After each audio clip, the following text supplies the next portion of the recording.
महाराष्ट्राच्या राजकारणात काही नेते आपल्या निर्णय क्षमतेने, काही विकास कामांनी आणि काही आपल्या ठाम स्वभावाने इतिहासात कायमचे नाव कोरून जातात. अशाच नेत्यांपैकी एक नाव म्हणजे अजित अनंतराव पवार.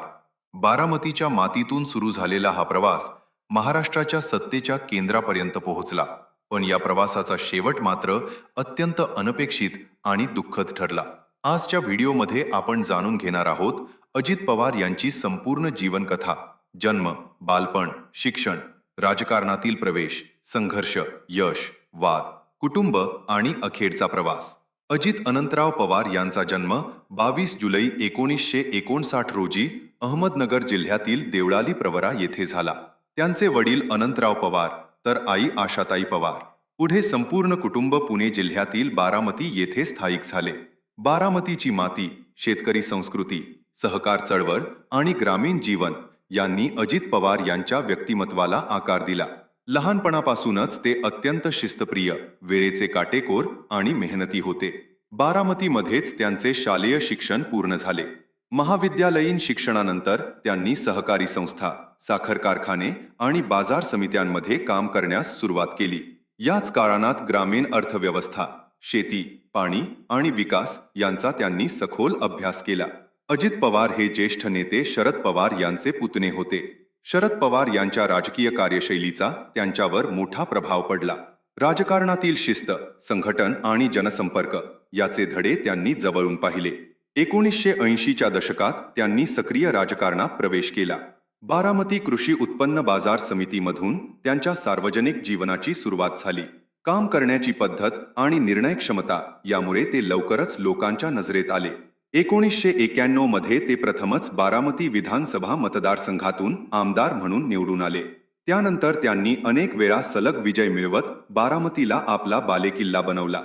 राज्यात त्यांनी जलसंपदा, ऊर्जा, वित्त, नियोजन, सहकार आणि इतर महत्त्वाच्या खात्यांची जबाबदारी सांभाळली.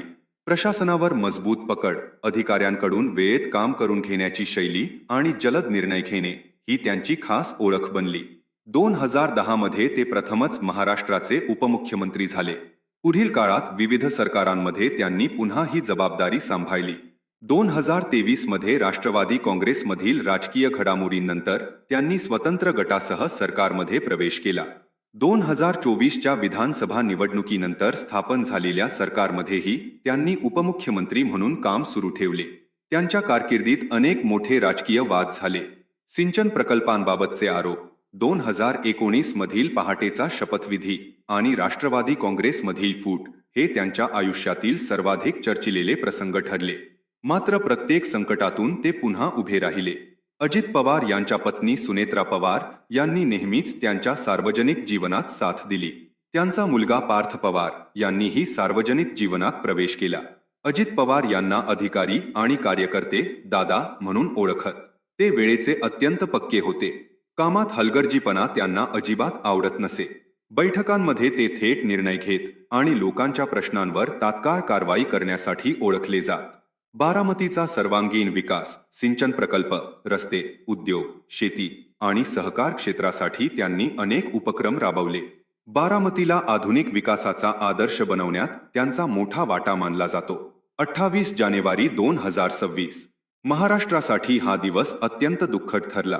अधिकृत दौऱ्यासाठी निघालेल्या अजित पवार यांच्या चार्टर्ड विमानाचा बारामतीजवळ अपघात झाला. या भीषण दुर्घटनेत अजित पवार यांच्यासह विमानातील इतर प्रवाशांचाही मृत्यू झाला. ही बातमी समोर येताच संपूर्ण महाराष्ट्रात शोककळा पसरली. राजकीय मतभेद विसरून सर्व पक्षांच्या नेत्यांनी त्यांना श्रद्धांजली अर्पण केली. राज्य सरकारने शोकदिवस जाहीर केला. हजारो नागरिकांनी बारामतीमध्ये त्यांच्या अंतिम दर्शनासाठी गर्दी केली. शासकीय इतमामात त्यांच्यावर अंत्यसंस्कार करण्यात आले. सामान्य कार्यकर्त्यापासून महाराष्ट्राच्या उपमुख्यमंत्रीपदापर्यंत पोहोचलेला हा प्रवास अनेकांना प्रेरणा देणारा ठरला.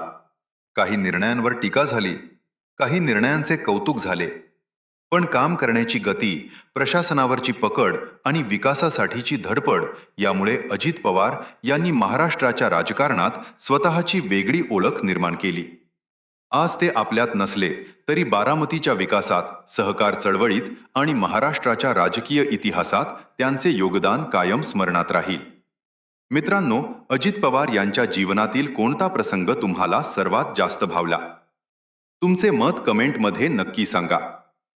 व्हिडिओ आवडला असेल तर लाईक करा, शेअर करा आणि अशाच मराठी चरित्रात्मक माहितीपटांसाठी आपल्या चॅनलला सबस्क्राईब करायला विसरू नका.